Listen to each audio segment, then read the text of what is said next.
Namaskaram students. So இன்னைக்கு நாம பார்க்க போற topic tropism in plants. So இது எந்த லெசன்ல இருக்கு அப்படினா plant physiology அப்படிங்கற லெசன் கீழ இருக்கு. Okay. First introduction. Plants do not move in their own from one place to another place. நமக்கு தெரியும் plants is one of the living organisms. அது கண்டிப்பா உயிர் இருக்கு. But it cannot move from one place to another place அப்படிங்கறத படிச்சிருக்கோம். So on their own அதால தானா ஒரு இடத்துல இருந்து இன்னொரு இடத்துக்கு மூவ் ஆக முடியாது. But they can move their body parts for getting sunlight, water and nutrients. So இப்போ நீங்க பாத்தீங்கன்னா தெரியும் காத்தடிச்சா plant அசைறத பார்க்க முடியும். That is the movement. Okay? But it can't move from one place to another place on their own. ஒரு place இருந்து இன்னொரு பிளேஸ்க்கு மூவ் ஆக முடியாது. But இந்த external factorsக்கு ரெஸ்பான்ஸ் பண்ண கண்டிப்பா முடியும் உங்களால. Okay?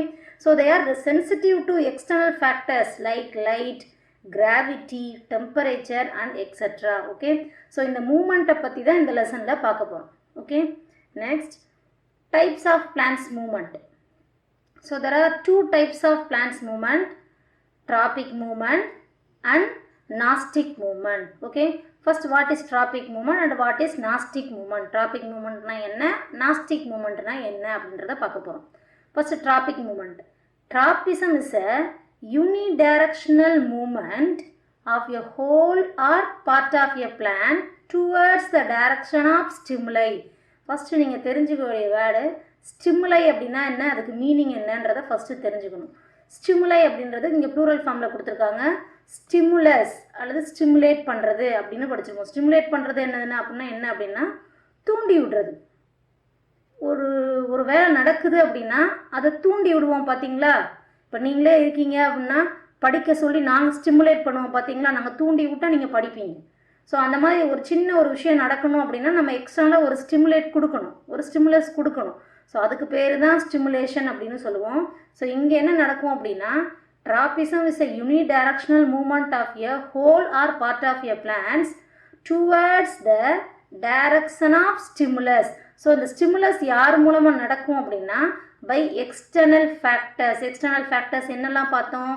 ஏராக இருக்கலாம், லைட்டாக இருக்கலாம், டெம்பரேச்சராக இருக்கலாம். ஸோ இப்படி எதார வேணாலும் இருக்கலாம். ஓகே, இந்த எக்ஸ்டர்னல் ஃபேக்டர்ஸ் பண்ணுற ஒரு ஸ்டிமுலேஷன் மூலமாக என்ன மூமெண்ட் நடக்கணும்? Unidirectional movement. Uni means special, ஏதாவது ஒரே ஒரு டைரக்ஷனில் மட்டும்தான் நடக்கும். ஓகே, ஸோ அப்படி ஏதோ ஒரே ஒரு டைரக்ஷனில் மட்டும் இந்த பிளான்ட்டுடைய மூமெண்ட் இருந்தது. ஹோல் பிளான்ட்டுடைய பார்ட்டும் மூவ் ஆகலாம், இல்லை ஸ்பெஷலாக ஏதாவது ஒரு பார்ட் மட்டும் கூட மூவ் ஆகலாம். ஸோ இந்த ரெண்டு ரெஸ்பான்ஸில் ஏதாவது ஒன்று நடக்கலாம். Okay, so plant towards the direction of stimulus, எங்கேருந்து ஸ்டிமுலேட் பண்ணுறாங்களோ அந்த டைரக்ஷன்லையே நடக்கணும். So towards the direction of stimulus. So light source இங்கேருந்து கிடைக்குது அப்படின்னா லைட் எந்த டைரக்ஷனில் கிடைக்கிறாங்களோ அந்த டைரக்ஷன்லையே அந்த மூமெண்ட் இருக்கணும். ஓகே, ஸோ அதை தான் வந்து ட்ராபிசம் மூமெண்ட் அப்படின்னு சொல்லுவோம். நெக்ஸ்ட், அப்போ நாஸ்டிக் மூமெண்ட்னா என்ன? Nastic movements are non-directional movement. The main difference between tropism and nastic is unidirectional and non-directional. ஒரே ஒரு பர்டிகுலர் டைரக்ஷனில் தான் மூமெண்ட் இருக்கும். இங்கே non-directional, டைரக்ஷனல் மென்ஷன் பண்ணவே தேவையில்லை, எந்த டைரக்ஷனில் வேணாலும் ரெஸ்பான்ஸ் இருக்கலாம். ஓகே, இங்கேயும் அதே மாதிரி தான் whole part or part of a plant. ஒரு ஃபுல் பிளான்ட்டும் வந்து ரெஸ்பான்ஸ் பண்ணலாம், இல்லை ஒரு சின்ன பார்ட் ஏதாவது ஒரு பார்ட் மட்டும் வந்து ரெஸ்பான்ஸ் பண்ணலாம் பை எக்ஸ்டர்னல் ஸ்டிமுலஸ். ஏதாவது ஒரு எக்ஸ்டர்னல் ஸ்டிமுலஸ் மூலமாக நடக்கலாம் இது. ஸோ இதுதான் ட்ராபிசம் அண்ட் நாஸ்டிக் மூமெண்ட். இதில் தெரிஞ்சுக்க வேண்டிய ஒரே விஷயம், ட்ராபிசம் இஸ் யூனிடைரக்ஷனல், ஒரு பர்டிகுலர் டைரக்ஷனில் தான் மூவ்மெண்ட் இருக்கும். இந்த டைரக்ஷன் எப்படி இருக்கும்? Towards the direction of stimulus. External factors கொடுக்கக்கூடிய ஸ்டிமுலேஷன் எந்த டைரக்ஷனில் நடக்குமோ அதே டைரக்ஷனில் தான் மூமெண்ட் இருக்கும். நாஸ்டிக் மூமெண்ட் இஸ் அ நான் டைரக்ஷனல் மூமெண்ட். டைரக்ஷனே அதை வந்து டிபெண்ட் பண்ணாது. ஸோ ஸ்டிமுலேஷன் எந்த டைரக்ஷன் நடந்தாலும் பரவாயில்ல, அவங்களுடைய ரெஸ்பான்ஸ் எந்த டைரக்ஷனில் வேணாலும் நடக்கும். அதுதான் nastic movements. Okay, next, first types of tropism. Okay, so there are 6 types of tropism: phototropism, geotropism, hydrotropism, thigmotropism, hemotropism and last one is thermotropism. So இதெல்லாம் ஒன்றுன்னா எப்படி எக்ஸ்பிளைன் பண்ணுறது அப்படின்றத பார்ப்போம். இங்கே பிக்சர் கொடுத்துருக்கேன், ஒன்றுக்கும் தனித்தனியாக பிக்சராகவே எக்ஸ்பிளைன் பண்ணியிருக்கேன், அதில் உங்களுக்கு நல்லா புரியும். So first ஃபோட்டோட்ராபிசம். ஸோ இந்த வேர்ட்லேயே மீனிங் இருக்கும். ஃபோட்டோட்ராபிசம் ஃபோட்டோ மீன்ஸ் லைட் அப்படின்னு படிச்சிருக்கோம். So the tropism is lead by the stimulation of light அப்படின்னு சொல்லலாம். அப்போ எக்ஸ்டர்னல் ஃபேக்டர்ஸ் இங்கே யாராக இருக்க போகிறாங்க அப்படின்னா லைட்டாக இருக்க போகிறாங்க. பிளான்ஸ் எதுக்கு டுவர்ட்ஸ் ரெஸ்பான்ஸ் பண்ண போகிறாங்க அப்படின்னா லைட்டுடைய டைரக்ஷனுக்கு டுவர்ட்ஸ் ரெஸ்பான்ஸ் பண்ண போகிறாங்க. So the movement caused by stimulus of light is called phototropism. ஒரு லைட்டால் எக்ஸ்டர்னல் ஃபேக்டர் லைட்டால் ஸ்டிமுலேஷன் நடந்தது இந்த பிளான்ஸில், அது மூலமாக ஒரு டைரக்ஷனல் மூமெண்ட் நடந்தது அப்படின்னா அதுதான் ஃபோட்டோட்ராபிசம். த பெஸ்ட் எக்ஸாம்பிள் பாருங்க, இங்கே இந்த பிளான்ட்டை பார்த்தீங்கன்னா உங்களுக்கு தெரியும். ஸோ இவங்களுக்கு லைட் சோர்ஸ் எங்கே மூலமாக தான் கிடைக்குது அப்படின்னா இந்த விண்டோ மூலமாக தான் கிடைக்குது. ஸோ லைட் சோர்ஸ் எங்கே இருக்கோ அந்த டைரக்ஷனில் towards the direction of external stimuli. இந்த எக்ஸ்டர்னல் ஸ்டிமுலை இங்கே யார்? Light. So towards the direction of light. Light எங்கே கிடைக்குதோ அந்த டைரக்ஷன்லேயே க்ரோத் அண்ட் மூமெண்ட் இருக்கும். ஸோ இதை தான் ஃபோட்டோட்ராபிசம் அப்படின்னு சொல்லுவாங்க. Okay, so example the flower bend to the direction of sunlight அப்படின்னு கொடுத்துருக்கோம். ஸோ இந்த பிக்சர் பார்த்தீங்கன்னாலும் தெரியும், சன்லைட் இப்போ இங்கேருந்து கிடச்சிது அப்படின்னா இந்த டைரக்ஷனே இப்படி மாறிடும். Okay, so it's a best example. So the second type is geotropism in plants. Okay, geotropism இந்த வேர்ட்லேயே உங்களுக்கு மீனிங் இருக்குது. ஜியோ மீன்ஸ் கிராவிட்டி அப்படின்னு படிச்சிருக்கோம். ஓகே, ஸோ அப்போ இந்த எக்ஸ்டர்னல் ஃபோர்ஸ் எதாக இருக்கும் அப்படின்னா கிராவிடேஷ்னல் ஃபோர்ஸாக இருக்கும்.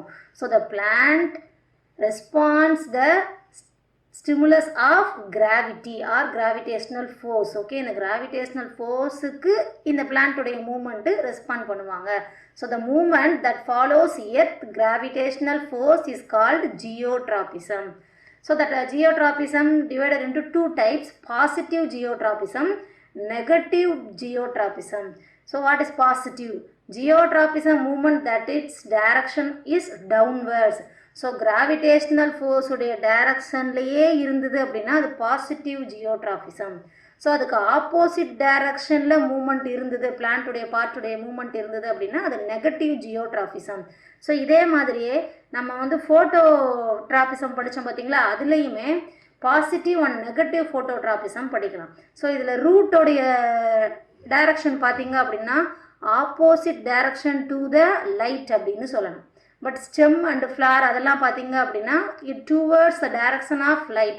ஸோ இந்த பார்ட் இதை வந்து காமனாக என்ன சொல்லுவோம், ஷூட் அப்படின்னு படிச்சிருப்போம்.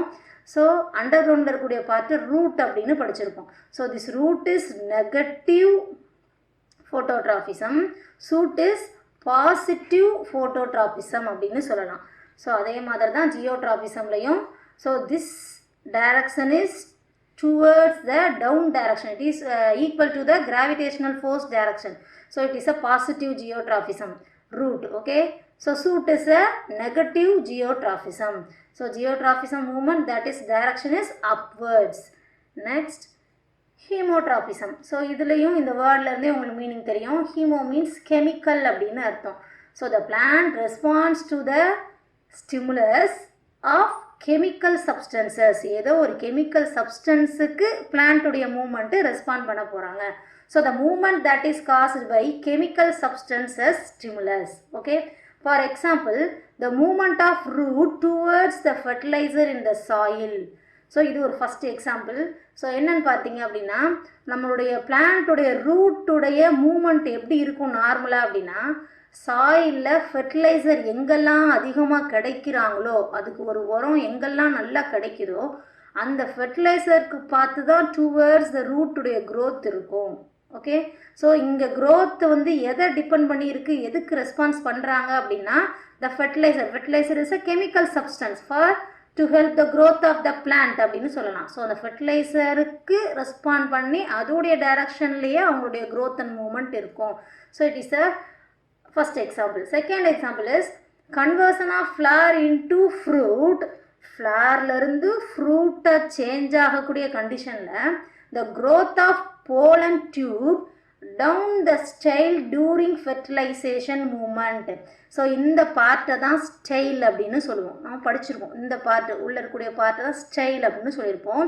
So the pollen grains enter into the style and reach the ovary. So that place only fertilization takes place. So fertilization இங்கே தான் நடக்கும். அதுக்கு போலன் கிரைன்ஸ் எங்கே போகணும், ஸ்டெயில் மூலமாக ஓவரியை ரீச் பண்ணணும். ஸோ அப்போது இந்த போலன் கிரைன்ஸ் இருக்குது பார்த்தீங்களா, இந்த போலன் டியூப் என்ன பண்ணுவாங்க அப்படின்னா இப்படி பெண்ட் பண்ணி வருவாங்க. So this response to the chemical substance. So இந்த ஃபெர்டிலைசேஷன் நடக்கும்போது ஒரு கெமிக்கல் சப்ஸ்டன்ஸ் ஃபார்ம் ஆகும் பார்த்தீங்களா, அதுக்கு ரெஸ்பாண்ட் பண்ணி இந்த போலன் கிரெயின்ஸ் அந்த ஸ்டைல் டியூப் வழியாக உள்ளே போய் ஓவரியை ரீச் பண்ணுவாங்க. So it is a second example. Okay, next thigmotropism. So thigmo means, திக்மோனா என்ன அப்படின்னா டச் அப்படின்னு சொல்லலாம். ஸோ ஒரு எக்ஸ்டர்னல் ஃபேக்டர் அப்போ என்ன அப்படின்னா டச், ஏதோ ஒரு தொடுற போது அந்த பிளான்ட்டோட ஏதோ ஒரு பார்ட்டை தொடும்போது மூமெண்ட் நடக்கும். ஆனால் இங்கே என்ன நடக்கணும், கண்டிப்பாக direction of growth and direction கண்டிப்பாக இருக்கணும். So the movement that is caused by the stimulus touch to the harder thing, ஏதோ ஒரு பொருளை டச் பண்ணுறது மூலமாக அங்கே ஒரு growth நடக்கும். Okay, for example tendril of plant movement. Tendril means இப்படி கொடி மாதிரி படறது சொல்லுவாங்கல்ல, அதை தான் டென்ட்ரில் அப்படின்னு சொல்லுவோம். ஃபார் எக்ஸாம்பிள் இந்த வீக் ஸ்டெம் இருக்கக்கூடிய பிளான்ட்டெல்லாம் என்ன பண்ண முடியாது அப்படின்னா இட் டஸ் நாட் எரெக்ட், அதால் நேராக நிற்க முடியாது. Okay, so it depends something, இது கண்டிப்பாக யாரையாவது ஒருத்தர் டிபெண்ட் பண்ணி தான் க்ரோ ஆக முடியும். ஸோ அப்போ என்ன பண்ணுவோம், நம்ம வீட்டிலலாம் இந்த மாதிரி வீக் ஸ்டெம் செடிலாம் வைக்கும் போது என்ன பண்ணுவோம், சப்போர்ட்டுக்காக ஒரு சின்ன ஸ்டிக்கு கொடுப்போம் அவங்களுக்கு. அந்த ஸ்டிக்கை இவங்க என்ன பண்ணுவாங்க அப்படின்னா அப்படியே பிடிச்சிட்டு அது மூலமாக க்ரோ ஆக ஆரம்பிச்சிருவாங்க. ஸோ அவங்களுடைய க்ரோத் டைரக்ஷன் எப்படி இருக்கும் அப்படின்னா, நீங்கள் ஸ்டிக்கை இப்படி வச்சுருந்தீங்கன்னா அவங்க டைரக்ஷன் இப்படி இருக்கும், அந்த ஸ்டிக்கை இப்படி வச்சுருந்தீங்கன்னா அவங்க டைரக்ஷன் இப்படி இருக்கும். ஸோ அதனால தான் அந்த ட்ராபிசமில் நம்ம என்ன படித்தோம் அப்படின்னா it is a unidirectional அப்படின்னு படித்தோம். ஸோ அந்த direction towards the external stimulus. So எக்ஸ்டர்னலாக நம்ம கொடுக்கக்கூடிய டைரக்ஷனில் தான் அவங்களுடைய மூவ்மெண்ட் இருக்கும். நீங்கள் இப்படி வச்சிங்க அப்படின்னா அவங்களால இப்படி மூவ் ஆக முடியாது, அதே மாதிரி இப்படி வச்சுருந்தீங்க அப்படின்னா அவங்களால இப்படியால மூவ் ஆக முடியாது. ஓகே, ஸோ இவங்களுடைய direction depends on the stimulus, external stimulus எந்த டைரக்ஷனில் இருக்காங்களோ அதே டைரக்ஷன். அதனால தான் அந்த டேர்ம் யூனி டைரக்ஷனல் அப்படின்னு கொடுத்துருந்தாங்க. So next ஹைட்ரோட்ராபிசம். ஸோ இதுலேயும் இந்த டேர்ம் நேம் வச்சு சொல்லலாம். ஹைட்ரோ மீன்ஸ் என்னன்னு படிச்சிருக்கோம், வாட்டர் அப்படின்னு படிச்சிருக்கோம். So the plant movement response to the water. So the movement of plant root that is influenced by reservation of soil water. So அந்த water மூலமாக கிடைக்கக்கூடிய மூமெண்ட்டு, ரூட்டுடைய மூமெண்ட்டை பார்த்தீங்கன்னா தெரியும், வாட்டர் எங்கே கிடைக்குதோ அங்கே தான் ரூட்டுடைய மூமெண்ட், ரூட்டுடைய க்ரோத் டைரக்ஷன் இருக்கிறத பார்க்கலாம். ஸோ இங்கே இந்த பிக்சரில் காமிச்சிங்க பார்த்தீங்கன்னா தெரியும். ஸோ இங்கே வாட்டர் கண்டென்ட் இங்கே இருக்கிறதுனால இதோடைய ரூட்டுடைய க்ரோத்து இந்த டைரக்ஷனில் இருக்குது. ஸோ இங்கே பாருங்கள் வாட்டர் கண்டென்ட் இந்த கார்னரில் கொடுத்துருக்காங்க. ஸோ அந்த ரூட்டுடைய டைரக்ஷன் பாருங்கள். ஸோ எங்கே வாட்டர் கிடைக்குதோ அந்த டைரக்ஷனுக்கு அதோடைய ரெஸ்பான்ஸ் மூமெண்ட் அண்ட் சேஞ்ச் ஆகிடுச்சு. ஓகே, ஸோ இதுதான் hydrotropism in plants. Next the last one is thermotropism in plants. Thermo அப்படின்னா மீனிங் என்ன படிச்சிருக்கோம், தெர்மோ மீன்ஸ் ஹீட் அப்படின்னு பேர். ஸோ ஹீட் மூலமாக பிளான்ட்ஸ் என்ன பண்ண போகிறாங்க, ரெஸ்பாண்ட் பண்ண போகிறாங்க. So plant are a part of plant response to the changing atmospheric temperature. So heat அப்படின்னா இங்கே கண்டிப்பாக எது மூலமாக தான் கிடைக்கும், டெம்பரேச்சர் சேஞ்ச் மூலமாக தான் கிடைக்கும். ஒன்று சம்மர் சீசனாக இருக்கலாம், இல்லை வின்டர் சீசனாக இருக்கலாம். ஸோ கோல்டு டெம்பரேச்சராக இருக்கலாம், இல்லை ஹாட் டெம்பரேச்சராக இருக்கலாம். ஸோ இந்த மாதிரி டெம்பரேச்சர் சேஞ்ச் ஆகும்போது பிளான்ட்டுடைய ரெஸ்பான்ஸ் இருக்கும். ஃபார் எக்ஸாம்பிள் இந்த பிக்சரில் கொடுத்துருக்காங்க பாருங்கள், this type of movement is usually seen in the plants of rhododendron. Okay, here leaves starts twisting or bending in response to cold temperatures. இந்த பிக்சர் பார்த்தீங்கனாலே உங்களுக்கு தெளிவாக புரியும். ஹாட் டெம்பரேச்சரில் இதோடைய லீவ்ஸுடைய டைரக்ஷன் பாருங்கள் எப்படி இருக்குன்னு. இதே கோல்டு டெம்பரேச்சர் ஆயிடுச்சு அப்படின்னா அதோடைய டைரக்ஷன் பாருங்கள் எப்படி இருக்குன்னு. So it is depends on the changing in temperature. So it is called thermotropism. So tropism is over. Okay. So now the next topic is Gnostic movement. So Gnostic na enna padichirukom, non directional movement. Okay. So direction depend பண்ணி இருக்காது. எங்க இருந்து external factors கொடுத்தாலும் பரவாயில்ல, அவங்க direction depend பண்ண மாட்டாங்க. So it is a plant movement to stimulus that its direction is not determined. நமக்கு direction தேவையே இல்லை by stimulus but by plant itself. Okay. So இதே மாதிரி தான் அங்கே எத்தனை டைப்ஸ் பார்த்தோம், அதே மாதிரி தான் kinds of Gnostic movementல photonasty, nyctinasty, thigmonasty, thermonasty and complex nasty. Okay. So the first one is photonasty. அதே மாதிரி தான், photo means light அப்படின்னு படிச்சிருக்கோம். ஸோ இங்கே நாஸ்டிக் மூமெண்ட் எதை டிபெண்ட் பண்ணி நடக்க போகுது, light. Okay, nastic movement caused by stimulus of light.